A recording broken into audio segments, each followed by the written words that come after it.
আমি কারোর প্রেমে পড়তে চাই না এই মুহূর্তে। এখন সিনেমার প্রেমে আছি, এটা নিয়ে আগাতে চাই। সিনেমার প্রেমটাকেই আরও দীর্ঘায়িত করতে চাই। খুবই ভালো, খুবই ভালো। সবাই আসছে, অনেকের সাথে পরিচিতদের সাথে দেখা হচ্ছে, একটা মিলন মেলার মতো। So it's very interesting. Upcoming কাজ ঈদে ময়ূরাক্ষী আসছে, আমার প্রথম cinema as a main lead. আমার অপোজিটে আছেন ববি। এটা কোরবানি ঈদে রিলিজ করছে, ডিরেকশন দিয়েছেন রাশিদ পলাশ ভাই।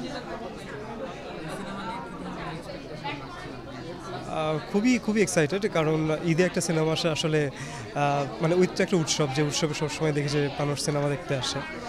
আর এরকম একটা উৎসবে একটা সিনেমা আসা এবং আমার প্রথম সিনেমা, তো এক্সাইটমেন্টটা তো অনেক বেশি, এক্সপেকটেশনও অনেক বেশি। এখন দেখা যাক দর্শক চাহিদা কতটুকু পূরণ করতে পারি বা দর্শকরা কীভাবে রিসিভ করে আমাদেরকে।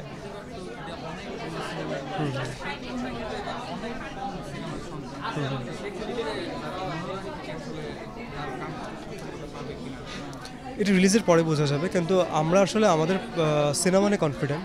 আমরা যেই সিনেমা বানিয়েছি বা যাদেরকে আমরা দেখিয়েছি মোটামুটি সার্কেলের মধ্যে, তারা প্রত্যেকে খুব প্রশংসা করেছে আর সবাই খুব পজিটিভ দেখা যাক। সো আমরা আমাদের জায়গা থেকে কনফিডেন্ট, বাদ বাকি তো আসলে রিলিজের পর বোঝা যাবে পুরো ব্যাপারটা। আচ্ছা, ময়ূরাক্ষী আমাদের একটা ট্যাগলাইন আছে যেখানে আমরা বলছি যে বেইমান পাখি, মানে এটা আসলে মূলত ভালোবাসার মানে true love story. It's a very passionate love story.